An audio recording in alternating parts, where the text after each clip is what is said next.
What's up, everybody, and welcome back to Fireside Giants. I'm your host, Anthony Rivardo, joined by my co-host, Alex Wilson. And today we're going to be taking a look ahead to the NFL draft, but also recapping free agency and discussing how all of the Giants' moves in free agency affected their upcoming draft plans. Of course, we're still waiting to hear from Aaron Rodgers. He's still taking his sweet time, deciding on where he wants to play in 2025, and the most recent reports indicate he actually could end up waiting until after the 2025 NFL draft, which is tied into the conversation that we're just about to have here about the Giants' draft plans and how free agency is affecting them. If the Giants go all the way up until April, waiting for Aaron Rodgers to make his decision, well, that obviously has a major impact on their draft plans, but so do other moves that they've made. The signing of Paulson Adebo, the signing of Javon Holland, the re-signing of Darius Slayton. Now the Giants' draft plans have become a little bit more clear. Where they've decided to spend more money means in the places where they spent less money, that's probably where they spend more draft capital. So that's what we're going to go ahead and discuss in today's episode. We are getting closer every single day to April, and once we're in April, it's officially draft season. Technically, it started in the February NFL Scouting Combine. That's when draft season really began. We saw a lot of guys move up and down draft boards, and we've talked about a lot of those guys. Shedeur Sanders and his varying draft stock and range. Now, a week ago, Alex, we were talking about how he was falling out of the first round of most mock drafts. Today, two of the biggest insiders, Daniel Jeremiah and Mel Kiper, had him going back at number 3 to the New York Giants. And again, that's directly tied to the fact that the Giants have yet to sign a quarterback in free agency. So that's kind of the conversation that we're going to go ahead and have in this episode. Alex, before we do, how are you doing today, my friend? And what do you think is the biggest move that the Giants made, or maybe the move that they didn't make, that affected their upcoming draft plans? Yeah, man, look, I'm doing pretty good, and free agency has been interesting for the Giants so far. Obviously, very aggressive defensive strategy. We thought they would be going heavily into maybe a receiver, an offensive guard, obviously to get a quarterback. They've done none of those things aside from re-sign Darius Slayton on that, I think, $3 or $36 million deal. And, so they haven't made any true upgrades. They just kept things the same for now. They added a ton of depth to the offensive line, guys that have NFL experience, which I can understand and I actually advocate for, because you can't lean on draft prospects, guys the Giants have struggled to develop over the last couple of years to save the day when guys get hurt. I mean, Andrew Thomas has been very, very injury prone over the last few seasons, and they have to prepare for that once again. And ultimately, this defensive strategy, well, it kind of is exactly in alignment with what John Mara said at the end of the season. I was getting tired of watching the opposing offenses go up and down the field on our defense. That needs to change. So what does Joe Schoen go out and do? He spends big money on Paulson Adebo, and he goes and spends big money on Javon Holland. Adds two critical pieces to the secondary, one of them being a new CB1, allows Deonte Banks to fall into a CB2 role where he can rebuild his confidence and hopefully take a step forward. And then Javon Holland, who obviously is a big upgrade at safety. He'll probably be playing free safety. Tyler Nubin, they loved what he did against the run last year. We both think they'll be interchangeable, but most likely Nubin will be playing a lot more in the box, where Jason Pinnock was previously playing. He left, I think he signed with the 49ers. So, you look at what the Giants have now, it's two massive upgrades on defense in the secondary. They still have Brian Burns. They still have Dexter Lawrence. They still have Kayvon Thibodeau. They're going to probably draft a defensive tackle. But let's talk about the defense for a second and kind of what the free agency plans have told us about their plans and the strategy for the draft. Right now, they don't need a cornerback, so I don't think they're going to be looking at the draft and, going in there knowing that we're going to take a CB. They have Andrew Phillips, they have Cordell Flott, Paulson Adebo, and Deonte Banks. More than enough, talent to start. I think that maybe they'll sign a backup, somebody, just a depth piece, or maybe they will draft someone in the late rounds to develop. They still have some guys that they've drafted in the past few seasons as those depth pieces, so I don't necessarily think they have to address it. And the safeties, they have Dane Belton, they have Javon Holland, and they have obviously Tyler Nubin and a couple other depth guys who, obviously you don't want to see the field, but, might, Javarius Owens being one of them. So, looking at the situation at hand, Anthony, the secondary, they've positioned it so they don't need to address it in the draft. And I think that's probably what we're going to see. They're going to be more so defensive tackle, maybe a pass rusher, and then mostly offense.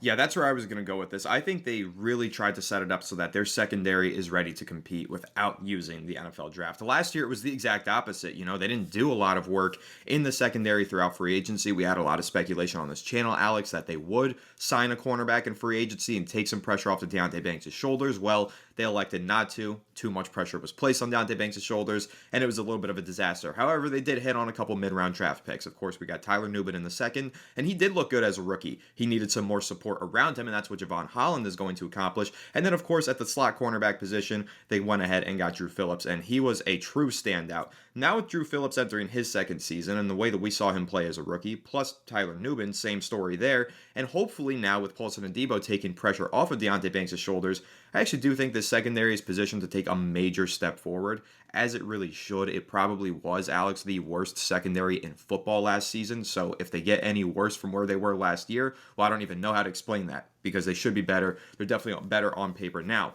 But a couple of areas that did not get better on paper. Obviously, quarterback is the big elephant in the room. The Giants still have yet to make an upgrade there. But again, as we mentioned, they're waiting to find out what Aaron Rodgers is going to do. Then they will figure out that position. Regardless, we know that they will upgrade there, whether it's Russell Wilson, whether it's Joe Flacco, Jameis Winston. It doesn't matter. Any of those guys will be an upgrade over what the Giants had last year. But some of the other areas, Alex, that I think have not gotten better on paper. In fact, I would actually argue on paper the Giants' pass rushing depth is a little bit worse off than it was. They just lost Azeez Ojulari to the Philadelphia Eagles on a 1-year, $4 million contract. And before we continue this discussion, Alex, I want to talk about that because I think that's kind of a pressing topic that a lot of Giants fans are probably going to want to hear an angry Alex rant about. So you and I had our little debates during the season about the tradability of Azeez Ojulari. I argued in favor of keeping him. I said, what's a 5th, 6th, 7th round pick in comparison to a good pass rusher when he's on the football field? And you know what, Alex? I still feel that way. I know that he just walked in free agency for nothing to the Philadelphia Eagles. I still don't think holding on to him at the deadline was the wrong decision. Letting him walk was the wrong decision, and that's what I said at the deadline. 1-year, $4 million deal to go to the Eagles. How did the Giants not match or exceed that offer is beyond me. I mean, seriously.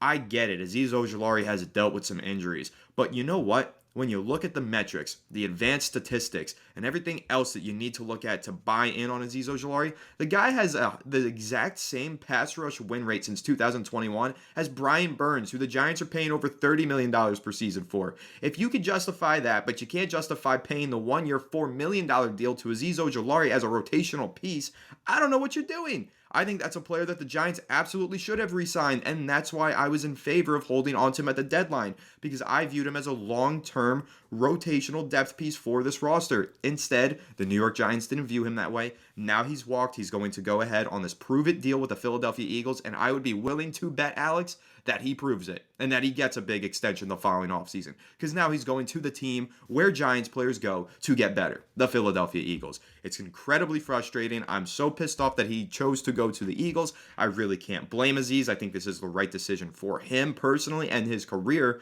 but this is just another misstep by the New York Giants because, again, I don't think it was a problem to hold on to him at the deadline. Yes, the 5th round pick would be really nice to have right now, but for me, I'd rather have Azeez Ojulari on a 1-year, $4 million deal. Or if the Giants needed to overpay a little bit, make it a 1-year, $6 million deal, say, if that's what you need to get done. I would rather pay that than have that 5th round pick. So I'm still kind of conflicted here. I still feel like holding on to him was the right idea. But like I said at the deadline, if they just let him walk for nothing, they're out of their minds. And that was really the argument that we were having, Alex. Remember, he was having the strong stretch of games, and you were saying, well, in free agency, he might get $10 million per season now because he's playing well. And I kept saying, it's not going to happen. He's going to get hurt before the end of the year. He's going to get a $5 million contract, and the Giants should be willing to pay that. That's exactly what happened, and the Giants just weren't willing to pay it. Or maybe they were, and he opted to go with the Eagles because they didn't overpay. But again, for in-house talent, I think the Giants should have chosen to overpay for Azeez Ojulari, even if he does have some injury problems. So before we move on with this discussion about the draft plans, Alex, I do want to get your take on this. Again, Azeez Ojulari walking in free agency, 1 year is only $4 million to the Philadelphia Eagles. I can't believe it. Yeah, I mean, it's a steal of a deal if he does stay healthy, and we all know he's about to play 17 games, get double-digit sacks, and, lead the Eagles in pass rush to the Super Bowl once again. And we know this story. We've seen it before. I'm sure, he took a little bit of a discount to go to a team that's going to really boost his stock, right? They're going to boost his stock, and I guarantee you he's going to parlay that into a much bigger contract next year. And you were right. He didn't get as much as I thought he would, but that's because he got hurt. And the truth of the matter is, the Giants weren't willing to pay it because they know he is injury prone, is going to get hurt. But it's another 2nd round pick out the window. a guy that, obviously didn't become much for us because of the injury concerns. And the truth of the matter is, I saw it coming. I was like, he's going to get injured. He's going to get hurt. The Giants decide to keep him, and the next game he gets hurt. Like, it's as simple as that. Everyone saw it coming. We all knew it. And we would have had an extra fifth-round pick right now. And yeah, a fifth-round pick's not the end of the world, but we got Tyrone Tracy in the fifth round last year, guys. We got Micah McFadden in the fifth round. You know what I mean? Like, you can get valuable pieces in the fifth round. And we, once again, decided to keep an injury-prone player that we knew was going to get hurt because Joe Schoen just, decided to let him go because of that, most likely. Because he's injury-prone, he decided to let him walk. For next to nothing, with $4 million, let him walk for that because he knew he was probably going to get hurt at some point. He should have known that last year and got the fifth-round pick, and we would have had an extra selection to utilize. And, that's kind of where I think Joe Schoen's been very, very nearsighted at times. Like, what can this guy give me now? Not what can they give me in the future? And the truth is, Azeez Ojulari has always been a guy that gets hurt and misses time. And he needed to be thinking about what can I get long-term from this player. And he wasn't thinking about that, in my opinion. I called it. He's going to let him walk. Slayton, obviously that was an out of nowhere signing. I think the Giants realized that the wide receiver market was pretty bad, and they were better off signing Slayton than going out and signing somebody else. So I think that was an interesting one. They obviously talked to teams about trading him as well. So didn't see that one coming, but he was on his way out before the Giants, the receiver market kind of thinned up and, obviously became a lot less attractive. But I do think at the moment, when you're looking at the situation at hand, Ojulari always should have been traded. We always knew the result of that, and we would have had an extra fifth-round pick. And, I think Schoen has learned from his mistakes in the past. I just hope that he wasn't going to make that one. So I disagree with what he did there, but, obviously it's over. Obviously, every player that wants to have a better career goes to the Eagles, and the Giants just keep on losing players to the Eagles, man. It just keeps on happening. So hopefully they just don't get the most out of him, because that's kind of what I'm like holding my breath on again. But looking at the draft plans, we got Chauncey Golston to replace, Ojulari, and I think that he's a better run stopper and he's healthier. So I don't hate that acquisition. I think it's fine. It's whatever. A decent rotational piece, coming from, what is always a pretty solid Cowboys defensive front, and, not a bad place to come from. If you're the Giants looking for a piece that can produce immediately in a couple different ways. But I don't think it stops the Giants from drafting a pass rusher in the mid rounds if they find one in BPA. I don't think that's out of the question, but we'll see how things go there. I think that defensive tackle, obviously a position that's going to be addressed in the draft. I think they've kind of, with their free agent plan there, it's been a little bit like a couple depth pieces. I do think they're gearing up to draft somebody to be a starter, not even a depth piece. Yeah, returning to the main topic of conversation, that is where I was going to go next. Like, I wanted to mention the edge because Azeez Ojulari left. Yes, they brought in Chauncey Golston, who you mentioned, and I actually do like that signing. I think he's a pretty decent player, and I actually think that conversation of Chauncey Golston is also tied to the Giants' interior defensive line, Alex, and what I mean by that is Chauncey Golston is an oversized edge rusher. Like, yes, he plays outside on the edges as a defensive end, but he actually has a little bit of that Leonard Williams profile where not saying he's got the Leonard Williams talent. He's definitely not as talented as Leonard Williams. But in terms of his size and the things that he's able to do in terms of being a pass rusher over the tackle and over the guard, Chauncey Golston actually can accomplish those things. So I think of that signing, Alex, as yes, they understood Azeez Ojulari was probably leaving, so they wanted to add more edge depth, but they also understood that the defensive tackle market was pretty scarce, so they wanted to try and kill two birds with one stone and add depth in both of those positions, and that came by way of Chauncey Golston, so I do like that signing. The other player that the Giants signed on the interior of the defensive line was Roy Robert Henderson, I think was his name. He's a guy who actually had a connection to Andre Patterson, was coached by him at the collegiate level many years ago. A veteran player who's a decent, rotational depth piece, run stuffer. But I still think the Giants need to continue to add depth at this position. And when we're talking about how their free agency moves affected their draft plans, I actually think this is one that you could just reinforce. They're going to draft a defensive tackle at some point in this draft class, and that's a great thing. Because what we've been saying all for the last 2 months, Alex, everything that we've heard, every time that we've turned on film and we've watched any of the guys in the draft, or any time that we've turned on ESPN and listened to any of the analysts talk about this draft class, the number one position group that everybody brings up is the interior defensive line. Of course, we know that Daniel Jeremiah of NFL Network infamously said that there are 24 starters on his draft board at the defensive tackle position in this class. The Giants have to feel the same way. They have to know that. They have to understand that this draft class is loaded at that position, and that's why they ultimately decided that they didn't want to invest a heavy amount of money into the position this offseason. And in fact, Alex, they already have invested a lot of money into the defensive line. Raheem Nunez-Roches is overpaid by pretty much every analysis of that player. They did kind of overpay in some ways for this Rory Robert Henderson player, but those are both necessary signings for depth on the defensive line. And of course, they have a lot of money already tied up in Dexter Lawrence. So the right move here for the New York Giants is to continue building out their defensive line with rookie contracts. So yes, we are talking about how maybe they didn't do enough on the defensive line in free agency, but this is only step one, and we'll get a more clear picture after the draft. And I really think that adding talent on the defensive line through the draft is going to be a top priority for Joe Schoen and company. And like I keep saying, that's a good move because this draft class is loaded on the interior of the defensive line. So, Alex, I want to get your take on a couple of the things that I said there. First of all, the fact that this draft class is so loaded at defensive tackle and how that's going to affect the Giants' draft plans, but also what I mentioned there about Chauncey Golston. The fact that he is oversized. I think he's almost 280 pounds. He's at least 260. He's somewhere in that big, heavy edge rusher range where he's got that ability to move outside and inside. Do you think that the Giants maybe viewed him as a 2-for-1 signing where he adds depth at more than one position of need? I mean, it's totally possible that they did think about that. And I think more importantly, they just want quality run stoppers. Whether it be Chauncey Golston inside, outside, whether they're going to draft a starter, which I think they will, defensive tackle, probably in the second round if they have that second round pick, if they don't trade it for whatever reason. But I just think that last year watching the Giants, Anthony, I think we can both agree, teams ran all over us every week, 100+ yards every single week, easily. And you look at some of the numbers like, oh, the secondary wasn't that bad. I'm like, yeah, because they were running at will against us. They didn't even need to throw the ball half the time. And then Dexter Lawrence got knocked out, and we literally couldn't stop a nosebleed. So, Chauncey Golston's a bigger outside presence. He's going to seal the edge for you on those downs when he's on the field. At the very least, you're getting a player that's going to help you stop the run. And I think that's at least you get one dimension, instead of no dimensions. Ojulari just barely ever played. He was not a good run stopper. And when he was on the field, he had standout games, and he would disappear at times.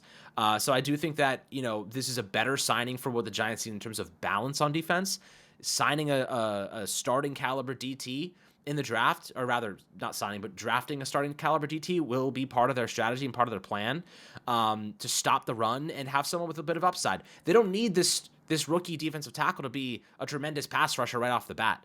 They just need him to stop the run at a high level and then develop the rest. That's what Dexter Lawrence was early in his career. He just stopped the run really well. And then he started to develop how, his elite pass rush, his elite power, like all those things came later. Not to say he wasn't still very talented and quality in that time, but all that stuff really came along the way in years 3 and 4, where he really broke out as a pass rusher. So the Giants, I think it's a good arc to be a good run stopping DT and then develop the pass rush as the next element, but have the tools to do so. So I think that's what the Giants will probably be looking for, a player that Dexter Lawrence can play alongside him, stop the run at a high level, and then Dexter Lawrence can share what he's learned along the way to build the pass rush moves. So that's kind of how I foresee the Giants addressing the defense. But with that being said, linebacker's an interesting one too. I could see them drafting a depth linebacker, someone that maybe has some starting upside, because Bobby Okereke is, heading into basically the last year of his deal. They can move on with minimal guarantees, and then Micah McFadden, who may or may not be extended. I know you want it to be extended. I agree with that point, but I could see them drafting a linebacker too, in maybe the late round, someone with some upside that is at least a thumper, can stop the run well. Yeah, I actually think that's a really good call out. That's one that I hadn't necessarily thought of. The Giants did add, I think, Chris Board, somebody at the linebacker position, a depth piece. But he's more of a special teams guy, so they really haven't done anything to add depth at that position. And, as you mentioned, our 2 starting linebackers are both entering the final season of their contracts.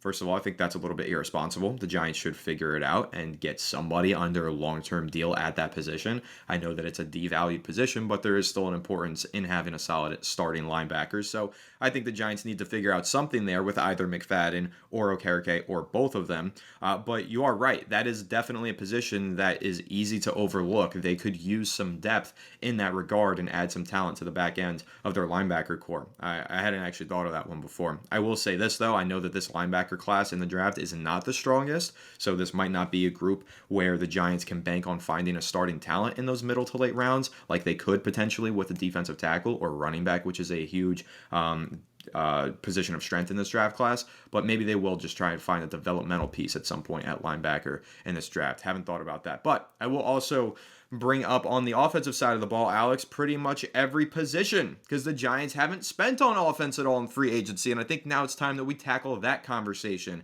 because I think it's very strange. This was the offense that ranked 31st in the NFL in points per game last year with 16.1 points per game. That is an atrocious number. And when you're looking at Brian Daboll and what he was brought here to do, to be this quarterback whisperer and this offensive guru, the fact that the Giants offense has been their weakness each of the 3 years that he's been the head coach is definitely an indictment on the head coach. And the fact that it's gotten worse each year is even more of an indictment. And here's my big takeaway, Alex, from the Giants' lack of movement on the offensive side of the ball in free agency. They really want us to believe that they are just a quarterback away. And I really don't know if I buy that.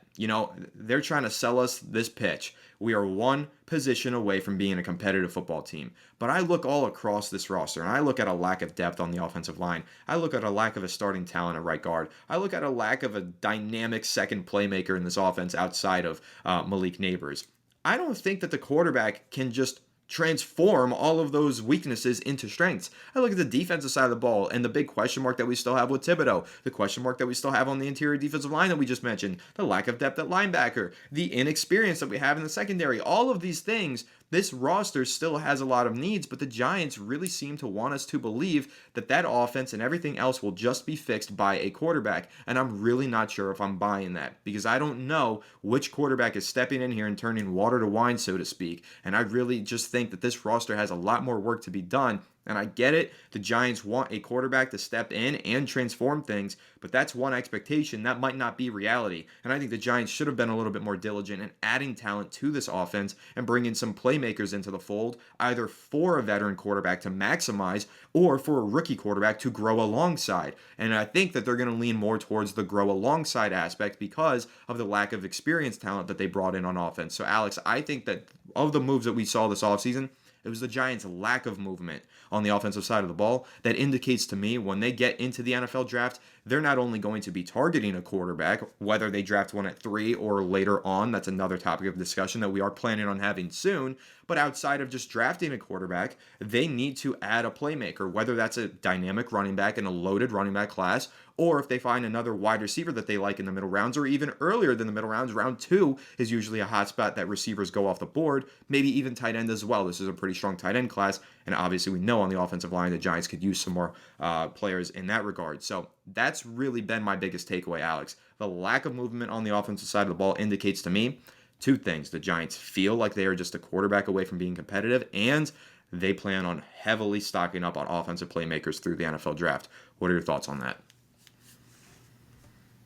Yeah, I mean, listen, the situation on offense is very interesting, right? Because, at the end of the day, when you look at what the Giants' plans were for offense, it all leans on the quarterback position, right? It all leans on how they go about addressing quarterback and if they have any money left over.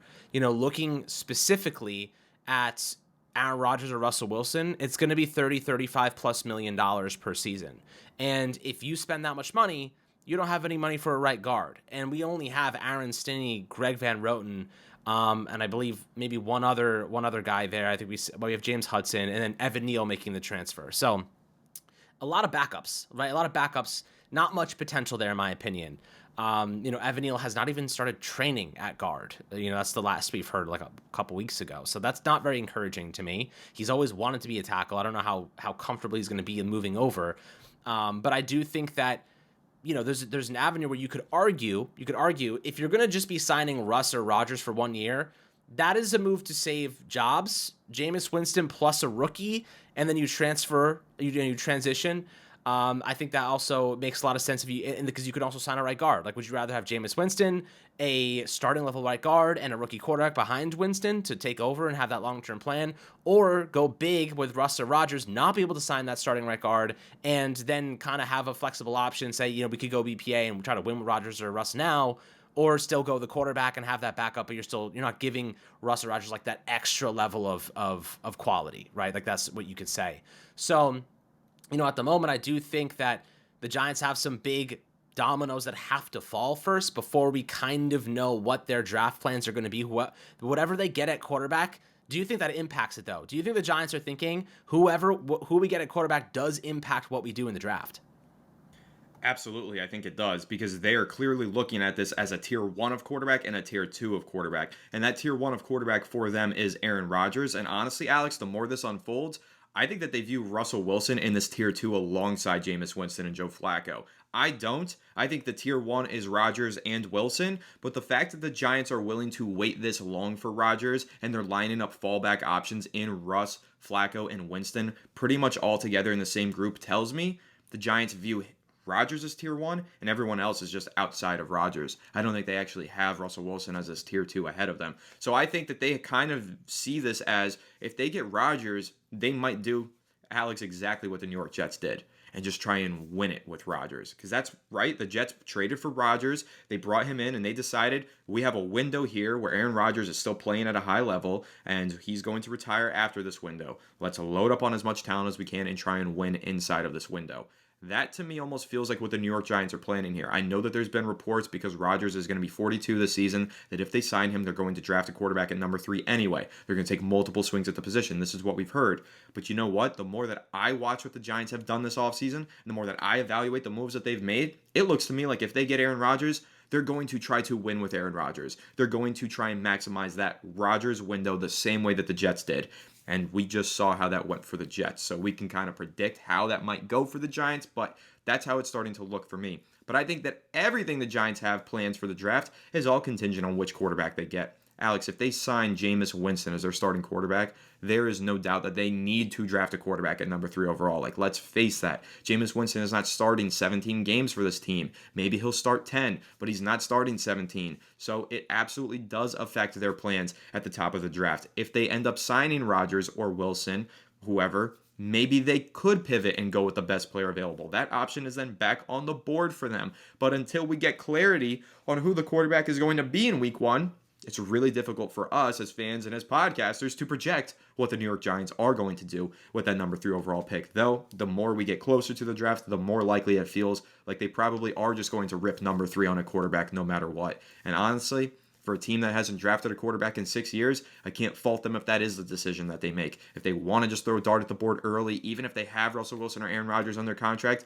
I can't fault them for just taking a quarterback, considering the lack of swings that Joe Shane and even Dave Gettleman took at the quarterback position over the last 6 years. So, again, to answer your question, yes, I think the quarterback position and what they do in the draft is fully contingent on what they do in free agency. Because I think there's a clear disparity between Aaron Rodgers and Jameis Winston, even though, the age being a constant here, but I think there's a difference in quality and talent. And I want to get your take on what I said there about Rodgers, though, Alex. The Jets, when they traded for Rodgers, they went all in on winning now with Rodgers and maximizing that window. The Giants' lack of movement across the board here and their willingness to wait for Aaron Rodgers, again, indicates to me that they might be willing to do the window buy-in and going all in with Rodgers. How do you feel about that? Do you think that is also the case? Do you see it the same way that I do? Or do you think that no matter what, the Giants are going to draft a quarterback at 3? It's really hard to say. They've been pretty open about what they're going to do at quarterback, right? They wanted Matt Stafford, and they felt that they could compete now. So, if they felt that they could compete now with Stafford, they were ready to go BPA at 3, in my opinion. There's no way they were going to draft a rookie to sit behind Stafford if they were going to give him a multi-year contract. No shot, right? But does that change now because you don't get Stafford on a multi-year deal, and obviously you're trying to win now? They need to win now, though. They have no choice. So Rodgers and Russ are obviously the preference here. And from all we're hearing, Rodgers, they're waiting for him. They're waiting to see what he says, because this is, again, really, really annoying, Anthony, because we said this was going to happen to the Giants and Joe Shane. They are making a decision right now to save their jobs, which is why they are even okay with waiting for Rodgers, right? They are waiting for him because they know he's capable of playing good enough football to help them save their jobs and win now, not prepare for the future, not build for the future, but try to win now, right? That is concerning to me because it comes from a biased perspective, and it comes from a perspective of self-preservation and not winning long term. So, in my opinion, like it really to each their own, because I'm not sure if Sanders is worth taking at 3, but I could be wrong. I'm not sure if Dart's worth taking in the top 10, 15. I could be wrong. It's hard to say. Like, I don't look at anyone but Cam Ward and see like elite traits by any measure. That's my personal perspective. Obviously, if you have a differing opinion, that's totally fine, and I support that. But I still understand why the Giants would take Sanders at 3. Like, even if I don't prefer him, I do think that I can wrap my head around the idea of them doing it, because it's good practice to say, we have the third overall pick. We don't have to trade up to get Sanders. We don't have to trade up to get a quarterback. We don't have to give any future draft capital, and we can still position ourselves to get a guy that could be our future, right? I can't sit here and lay blame on a general manager for trying to find a young quarterback with potential and upside to be the guy. I can't blame someone for that.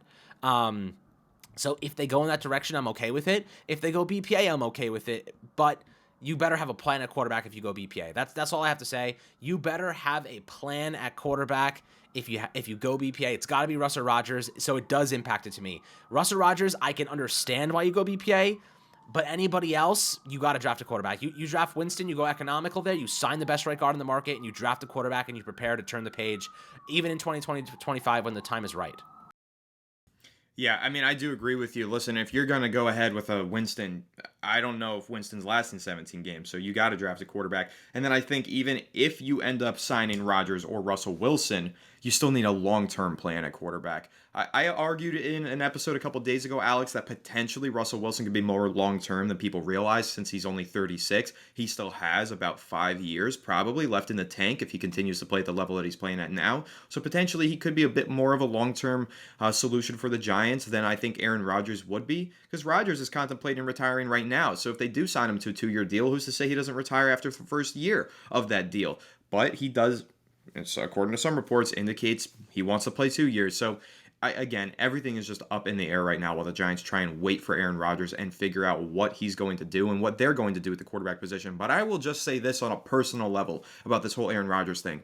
I am already incredibly tired of it and exhausted about talking about Aaron Rodgers. I don't want to do it anymore. But alas, we have to, because he's still dragging this out, making it all about him, and forcing everybody to wait on his decision. But ultimately, this is just making me want him on the Giants even less. I was worried about stuff like this. Aaron Rodgers making himself the center of attention and causing a media storm that just wasn't necessary.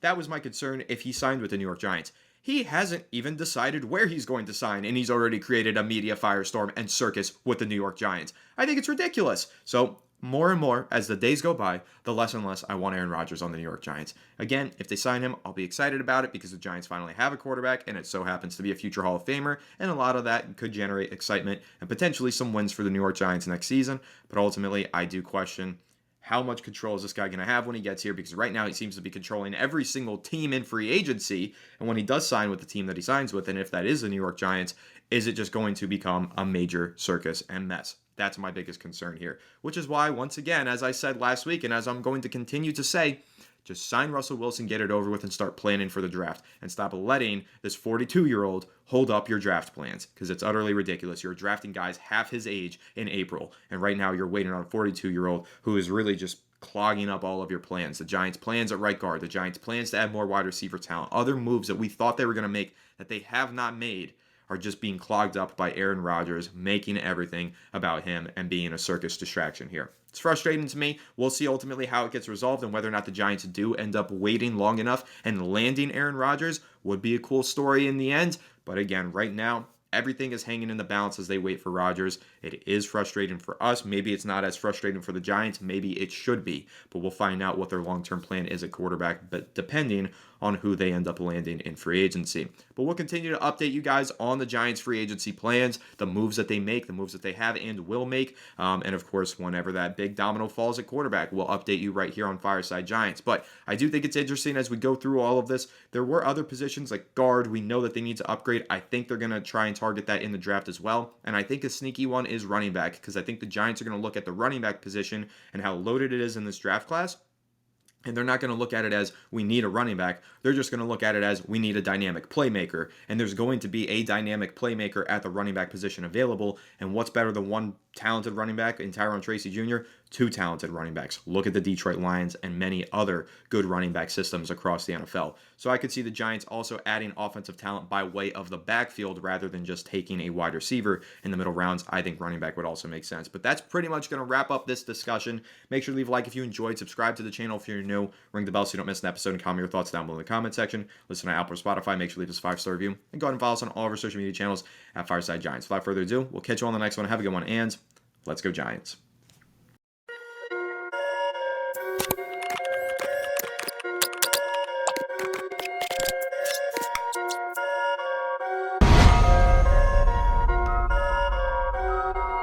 Perfect.